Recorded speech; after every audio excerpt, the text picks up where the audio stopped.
வலிமை குறைச்சி வச்சுக்கொண்டு பேசலாம். வணக்கம், சொல்லுங்க. அதுமா சொல்லுங்க, கேட்டுக்கொண்டு கேள்வி கேளுங்க. யோகா எந்த நேரத்துல செஞ்சா நல்லா இருக்கும், எந்த டைம் அதுக்கு பொருத்தமானதா இருக்கும்? சரி, நன்றி. நன்றி. யோகாவை உடற்பயிற்சியை காலை 6 மணியிலிருந்து கூட செய்யலாம். ஆனால் தியான பயிற்சியை விடியற்காலை நேரம் 4 மணியிலிருந்து 7 மணிக்குள் செய்தால் மிக உத்தமம். அப்புறம் நான் ஒரு கேள்வி கேட்டிருந்தேன். இந்த வைத்தியத்துறையோடு இந்த மனவளக்கலை என்பது மிக நெருக்கமான தொடர்பை கொண்டிருக்கு. என்ன வகையான நோய்களுக்கு இது அதிகமான ஒரு தீர்வை கொடுக்கிறது? முதுகு தண்டுவட பிரச்சனைக்கு அதிக தீர்வு கொடுக்கிறது. முதுகு தண்டுவட டிஸ்க் கொலாப்ஸ். மன்னிக்கணும், இன்னும் ஒரு அழைப்பு இருக்குது. ஹலோ, வணக்கம். வணக்கம். காலை வணக்கம் மூவருக்கும்.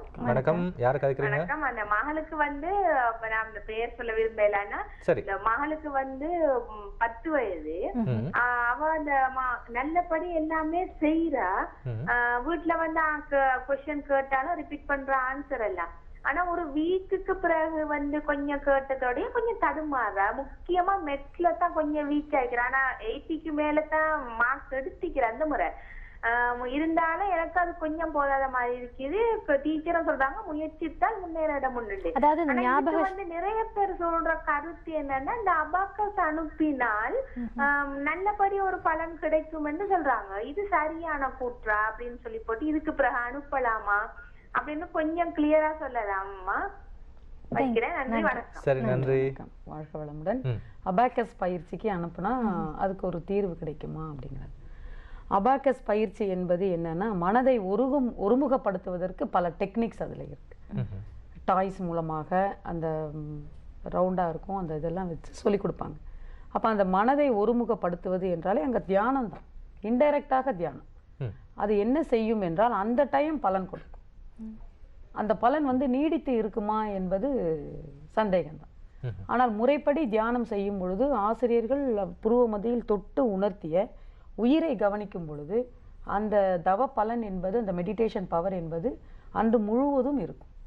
அதனால் அந்த குழந்தை எதை உள்வாங்கிக் கொள்கிறதோ அதை திரும்பி பிரதிபலிக்கிற சக்தி கிடைக்கும், எனர்ஜி கிடைக்கும். அப்போ குறிப்பிட்ட டைம் மட்டும் மனதை ஒருமுகப்படுத்தினால் பத்தாது, அது நீடித்து இருக்கணும். அப்போ குறிப்பிட்ட டைம் அந்த தியானத்தை செய்து அதனுடைய பலனை நீடித்து வைக்க வேண்டும். அது மனவளக்கலையில் தியான முறைகள் இல்லை, அது கற்றுப்பிடிக்க. சரி, ஆரம்பத்தில் நான் கேட்டது இந்த முதுகு சம்பந்தமான பிரச்சனைக்கு ஒரு நல்ல ஒரு தீர்வுன்னு சொன்னீங்க. அது போல வேறு என்ன வகையான நோய்களுக்கு? பெண்களுக்கு முக்கியமாக கர்ப்பப்பை சம்பந்தமான அனைத்து நோய்களும் தீர்க்கப்படுகிறது. கர்ப்பப்பை எடுத்த பெண்களுக்கும் கர்ப்பப்பை இருந்து கொண்டே பிரச்சனைகள் இருக்கும் பொழுதும் அந்த நோய்களுக்கும் தீர்வு கொடுக்கப்படுகிறது இந்த பயிற்சிகளில். முக்கியமாக இருதய ஓட்டம், இரத்த ஓட்டம், வெப்ப ஓட்டம், காற்று ஓட்டம், உயிர் ஓட்டம், அனைத்து ஓட்டங்களும் சீராக்கப்படுகிறது. நிச்சயமா. இந்த வேளையில் ஒரு தொலைபேசி அழைப்பு. ஹலோ, வணக்கம். ஹலோ, வணக்கம். வணக்கம் சார். சொல்லுங்க, யார் கேக்குறீங்க? எனக்கு வந்துட்டு இது நான் வந்துட்டு முதுகு கொஞ்சம் பக்கம் விறுவிறுன்னு கடுக்குறேன். அதனால டாக்டர் அம்மா கிட்ட நான் இதை பத்தி கொஞ்சம் கதைக்கலாம். தாராளமா கதைக்கலாம். கேளுங்க. அதுக்கு என்ன மாதிரி செய்யக்கூடிய பயிற்சிகள் செய்யணும்? முதுகு வலிக்கு என்ன மாதிரி பயிற்சிகள் செய்யணும்? நன்றி. நன்றி, வணக்கம். அதாவது முதுகு தண்டுவடத்துக்காக தனியாக செய்யாமல் பயிற்சிகள், மகராசனம் என்ற ஒரு பயிற்சி இருக்கிறது. நிலை 1, நிலை 2, 2 பயிற்சிகளுமே முதுகு தண்டுவடத்தில் இருக்கும் டிஸ்க் ப்ராப்ளத்தை சரி செய்கிறது. அப்போ முதுகு தண்டுவடத்திற்கு மட்டும் பயிற்சிகள் செய்யாமல் கை பயிற்சி, கால் பயிற்சி, கண் பயிற்சி என்று ஒவ்வொரு உறுப்புகளுக்கும் பயிற்சிகள் செய்யும் பொழுது, அது முதுகு தண்டுவடத்துக்கான பயிற்சிகள் செய்யும் பொழுது நிறைவை கொடுக்கும். கண்டிப்பாக எல்லா பயிற்சிகளுமே கற்றுக்கொண்டால், எளிய முறை உடற்பயிற்சி மனவளக்கலையில் கற்றுக் கொடுக்கும் எளிய முறை உடற்பயிற்சியை முறையான ஆசிரியரிடம் சென்று கற்றுக்கொண்டால் உடனே அந்த கிட்டத்தட்ட அது 1 மாதம் தொடர்ந்து செய்ய வேண்டும், தொடர்ந்து செய்து கொண்டே இருக்க வேண்டும். ஆனால் இவருக்கு இருக்கிற நோய்க்கு முதுகு தண்டுவடத்திற்கான வலி போக வேண்டும் என்றால் மனவளக்கலையில் வந்து அனைத்து உடற்பயிற்சிகளையும் கற்றுக்கொண்டு 1 மாதம் தொடர்ந்து செய்து கொண்டே வரும்பொழுது இந்த நோய் குறைவதற்கு வாய்ப்பு இருக்கிறது. சரி, இன்னும் ஒரு அழைப்பு இருக்குது. லட்சுமி, ஹலோ, வணக்கம். ஹலோ, வணக்கம். சொல்லுங்க.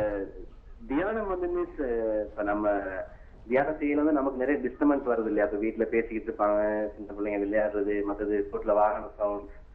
அப்ப இது மாதிரி விஷயங்கள வரல தியானம் வந்து நமக்கு முழுமையா மனசு கட்டுப்பாடு கிடைக்குது இல்ல. அப்ப அதுக்கு வந்து நம்ம என்ன செய்யணும்? ஏதாவது பிரபாதம் சீடிகள் அந்த மாதிரி எதுவும் ஓக்மான் வழியா கேட்டு செய்யலாமா? எப்படி மிஸ் அதை கொஞ்சம் விளங்கப்படுத்தினாங்க. இருந்த கேள்வி அடுத்ததா கேட்டு. அதாவது தியானம்.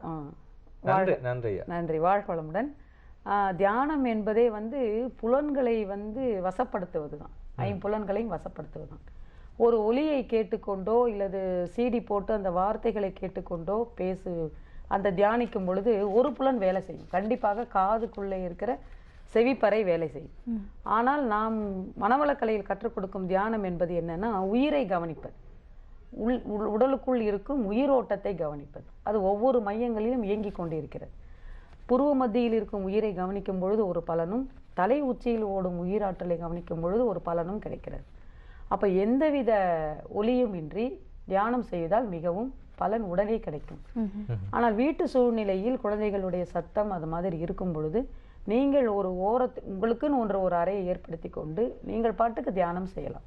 ஒரு காலகட்டம் வரைக்கும் அது உங்களுக்கு ஒரு தொந்தரவு கிடைக்கிற மாதிரி தெரியும்.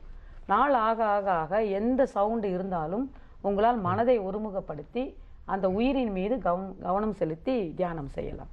அதெல்லாம் நீங்கள் அதை பற்றி கவலைப்பட வேண்டாம். குடும்ப நபர்களை யாரையும் டிஸ்டர்பும் செய்ய வேண்டாம்.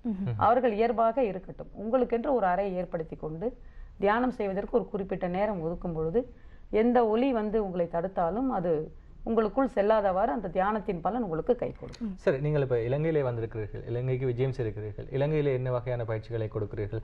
எவ்வாறான கருத்தரங்களை நீங்கள் ஏற்பாடு செய்திருக்கிறீர்கள்? இலங்கையில் வந்து மனவளக்கலை பயிற்சிகளை ஒவ்வொரு ஏரியாவுக்கும் சென்று ஒரு வாரம் இருந்து அங்கு முழுவதும் உடற்பயிற்சிகளை வருபவர்கள் அனைவருக்கும் கற்றுக் கொடுத்து விடுகிறோம். ஒவ்வொரு நாளும் 3 பயிற்சிகளாக பிரித்து, கை பயிற்சி, கால் பயிற்சி, கண் பயிற்சி ஒரு நாளாகவும், கபாலபதி பயிற்சி, மகராசனம் பயிற்சி ஒரு நாளாகவும், அக்குப்ரெஷர், மசாஜ், ரிலாக்ஸேஷன் பயிற்சிகளை கடைசி நாளாகவும் கொடுக்கிறோம்.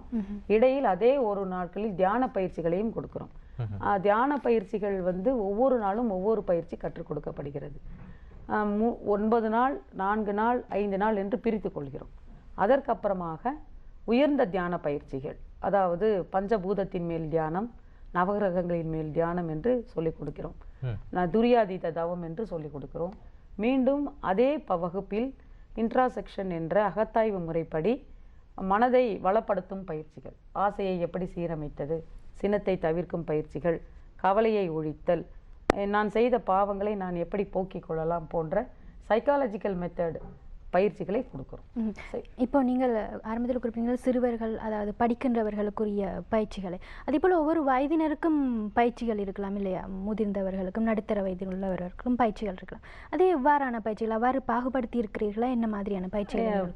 6 வயது முதல் எத்தனை வயது வரை வேண்டுமானாலும் உடற்பயிற்சியை கற்றுக்கொள்ளலாம், தியான பயிற்சியையும் கற்றுக்கொள்ளலாம், அகத்தாய்வு பயிற்சிகளையும் கற்றுக்கொள்ளலாம். அதனால் எந்த வயது என்பது இல்லை. வயது என்பது 15 வயதுக்கு மேல் தியான பயிற்சிகளை கற்றுக்கொள்ளலாம். உடற்பயிற்சி 6 வயதிலிருந்தே கற்றுக்கொள்ளலாம். சரி, இன்றைய நிகழ்ச்சியில் எங்களோடு இணைந்து கொண்டு இந்த சிறப்பு உரையாடலே பல வகையான மனவளக்கலை சம்பந்தமான பிரச்சனைகள், அதே போன்று அந்த பிரச்சனைகளுக்கு நாங்கள் எவ்வாறு தீர்வுகளை பெற்றுக்கொள்ளலாம் என்பது சம்பந்தமாக பல விரிவான விளக்கங்களை எங்களுக்கு வழங்கியிருந்தார். மனவளக்கலை அதே போன்று யோகா பேராசிரியை திருமதி வி முத்துலட்சுமி அவர்களுக்கு எங்களுடைய நன்றிகளை நேத்ரா டிவியின் சார்பாகவும் இலங்கை ரசிகர்கள் சார்பாக நாங்கள் தெரிவித்துக் கொள்கின்றோம். நன்றி. வாழ்க வளமுடன். வாழ்க வளமுடன்.